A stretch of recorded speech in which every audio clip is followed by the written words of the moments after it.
السلام علیکم ورحمۃ اللہ وبرکاتہ۔ حضرات محترم، آج ہم انشاءاللہ عز و جل اپنی اس مختصر سی ویڈیو میں نماز کے 10 فائدوں کے بارے میں جانیں گے کہ آخر نماز اگر انسان پڑھتا ہے، جو کہ ایک اہم فرض ہے شریعت کا۔ اللہ رب العزت نے قرآن مقدس میں، احادیث نبویہ میں کئی سارے مقامات پہ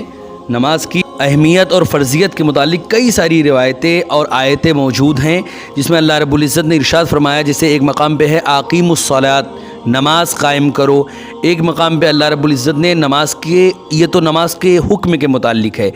اسی طرح ایک مقام پر اللہ رب العزت نے نماز میں ہم کو کیسے رہنا ہے، کیا ہمیں تصور کرنا ہے،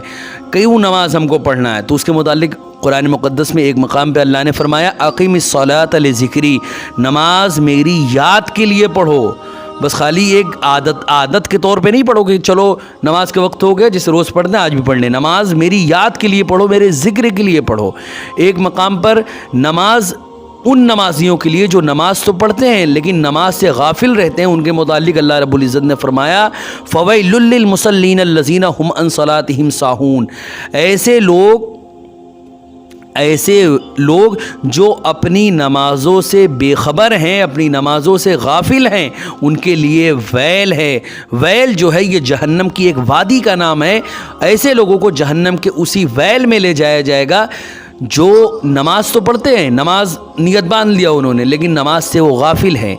تو ایسے لوگوں کے لیے جہنم کی اسی سزا کا اعلان اللہ رب العزت نے فرما دیا۔ یہاں تک کہ حضور رسول اکرم صلی اللہ علیہ وسلم نے نماز کی اہمیت اور فرضیت کے متعلق ایک مقام پہ فرمایا من ترک الصلاۃ متعمدا فقد کفر، جس نے ایک وقت کی نماز بھی جان بوجھ کر چھوڑ دی فقد کفر، اس نے کفر کیا۔ یعنی اگر کوئی انسان ایک وقت کی نماز بھی جان بوجھ کر چھوڑ دیتا ہے تو حقیقت یہ ہے کہ وہ کافر ہو جاتا ہے۔ لیکن کافر یہاں پر جو ہوتا ہے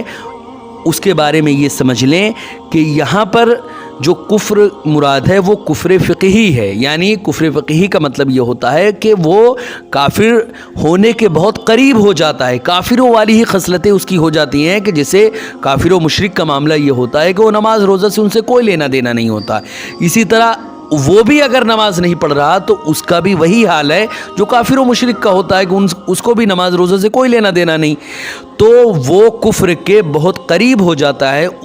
اس کی جو تشریح کی گئی ہے وہ یہی کی گئی ہے، لیکن بہرحال جو بھی تشریح کی گئی ہو، بس یہ سمجھ لیں کہ نماز کی اہمیت اتنی زیادہ ہے کہ کافر و مشرک سے تشبیہ دے دیا گیا انسان کے لیے۔ تو اب سمجھ لیں کہ نماز کیا ہے۔ آج ہم انشاءاللہ عز و جل اپنی اس مختصر سی ویڈیو میں نماز کے 10 فائدوں کے بارے میں جانیں گے کہ اگر ہم نماز کو پڑھیں گے تو نماز اللہ کا حکم ہے، ہم کو کرنا ہی ہے، لیکن 10 فائدے ایسے بونس کے طور پہ مل جائے کہ اللہ کے حکم پر عمل بھی ہو جائے، اور ساتھ ہی ساتھ اللہ ہم کو بونس کے طور پہ، ایک فضل کے طور پہ اللہ ہم کو وہ چیز عطا بھی فرما دے۔ تو وہ کون سے 10 فائدے ہیں کہ جس کو ہم اگر جان جائیں اور اس کے مطابق اپنے عمل کو کر لیں، نماز کی پابندی کو اپنے لیے لازم جان لیں، تو یقیناً اللہ رب العزت وہ 10 فائدے، وہ 10 فضل ہم کو عطا فرمائے گا۔ تو آئیے جانتے ہیں کہ نماز کے وہ 10 فائدے کیا ہے۔ ویڈیو پسند آئے تو ویڈیو کو لائک کریں، شیئر کریں، اور اگر ہمارے محمدی چینل پر نئے آئے ہوں تو اسے ضرور سبسکرائب کر کے بیل آئیکن کو بھی ضرور دبائیں تاکہ ہماری آنے والی ہر نئی ویڈیو آپ تک ضرور پہنچے۔ آپ سے گزارش ہے کہ ہمارے چینل پر جتنی بھی ویڈیوز ہیں آپ خود بھی اسے دیکھیں اور اپنے واٹس ایپ کے ہر نمبر اور ہر گروپ میں شیئر کریں، اپنے سارے رشتہ دار اور اعزاء و اقارب اور دوست و احباب تک بھی شیئر کریں تاکہ زیادہ سے زیادہ لوگوں تک اللہ اور رسول کا پیغام پہنچے اور ثواب جاریہ کی صورت میں قیامت تک آپ کو اس کا ثواب ملتا رہے۔ تو آئیے جانتے ہیں کہ نماز کے 10 فائدے کیا ہیں۔ سب سے پہلا جو فائدہ ہے نماز کا وہ ہے اللہ کی رضا۔ اللہ کی رضا ایک ایسی چیز ہے کہ اگر اللہ رب العزت آپ سے راضی ہو جائے تو یہ سمجھ لیں کہ دین اور دنیا کسی کی بھی فکر کرنے کی آپ کو ضرورت نہیں ہے، کیونکہ اللہ جس سے راضی ہو جاتا ہے اس کو اپنا محبوب بنا لیتا ہے، اور جس کو وہ اپنا محبوب بنا لیتا ہے اس کو پھر کسی شے کی بھی وہ نہیں ہوتی۔ اگر وہ ہاتھ اٹھا کے کسی شے کا سوال کر لے اللہ کی بارگاہ میں تو اس کا ہاتھ نیچے آنے سے پہلے اللہ رب العزت اس کی دعا کو قبول فرما لیتا ہے۔ تو اب سمجھ لیں کہ نماز کی جو سب سے پہلی جو پہلا جو فائدہ ہے وہ اللہ کی رضا ہے، اور ہمیشہ ہر اچھے کام کو اللہ کی رضا، اللہ کو خوش کرنے کے لیے ہی ہر اچھے کام کو کرنا چاہیے۔ کبھی بھی جنت کی طلب یا دوزخ کے خوف میں کوئی عمل نہ کرے، کیونکہ اس طرح ہم نے سودا بازی کی ہے کہ اگر ہم یہ کام کر لیں گے تو ہمیں جنت مل جائے گی، ہم یہ کام کر لیں گے تو ہم جہنم سے بچ جائیں گے۔ اپنے فائدے اور نقصان کے لیے ہم نے یہاں پہ کام کیا۔ ہمیشہ ہر عمل کو، ہر اچھے کام کو، نماز، روزہ، حج، زکوٰۃ، ذکر و اذکار، درود و سلام، ہر کام کو ہم کو اللہ کی رضا کے لیے، اللہ کو خوش کرنے کے لیے کرنا چاہیے۔ اگر ہم نے ایسا نہیں کیا تو یقیناً اللہ رب العزت ہم سے ناراض ہوگا اور ہمارے اعمال کو ہمارے منہ پر مار دے گا۔ اسی طرح دوسرا جو فائدہ ہے نماز کا وہ ہے دل اور چہرے کا نور۔ اگر کوئی انسان نماز کو پابندی سے پڑھتا ہے تو اس کے دل اور اس کے چہرے پر اللہ رب العزت نور پیدا فرما دیتا ہے، اور اس کے چہرے اور اس کے دلوں میں اللہ رب العزت نماز کی پابندی اور نماز کے پڑھنے کی وجہ سے اللہ رب العزت اس کے دل اور چہرے میں نور ڈال دیتا ہے۔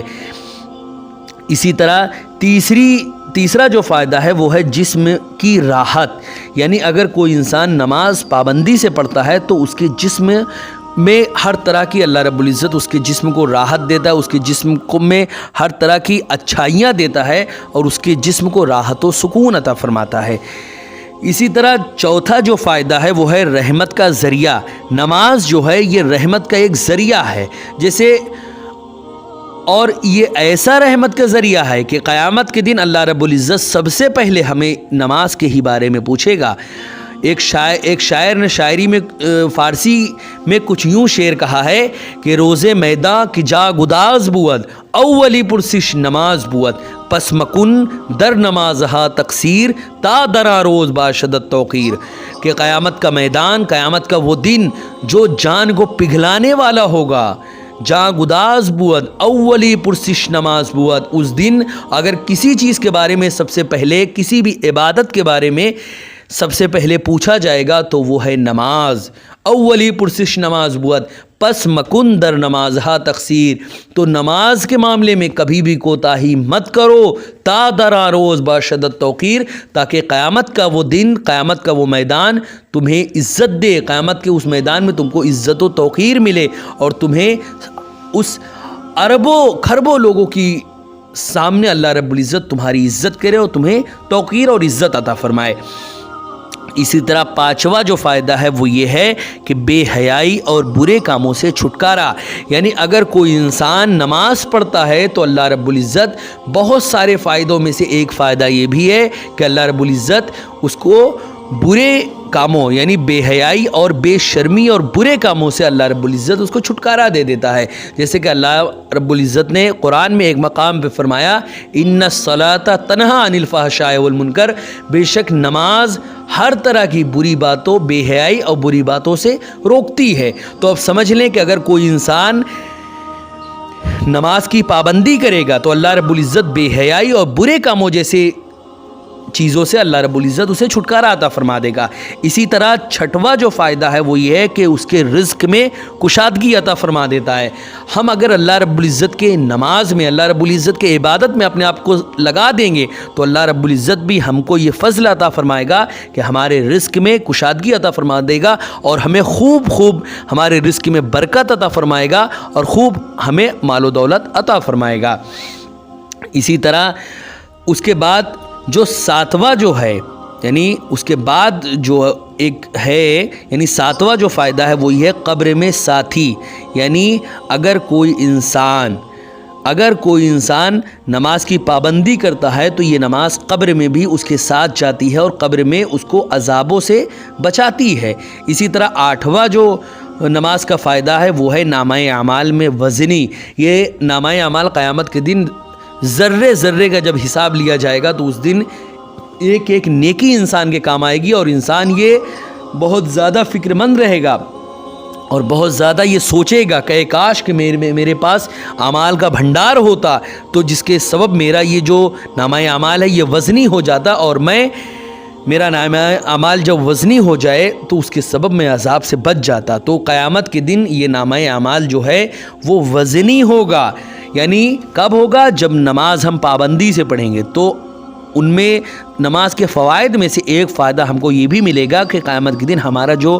اعمال ہے وہ وزنی ہوگا۔ اسی طرح نواں جو اس کا فائدہ ہے وہ یہ ہے کہ جنت میں داخلے کا پروانہ، اگر کوئی انسان پابندی سے نماز کی پابندی کرتا ہے اور ہمیشہ نماز پڑھتا ہے تو انشاءاللہ عز و جل یہ اس کا نماز پڑھنا،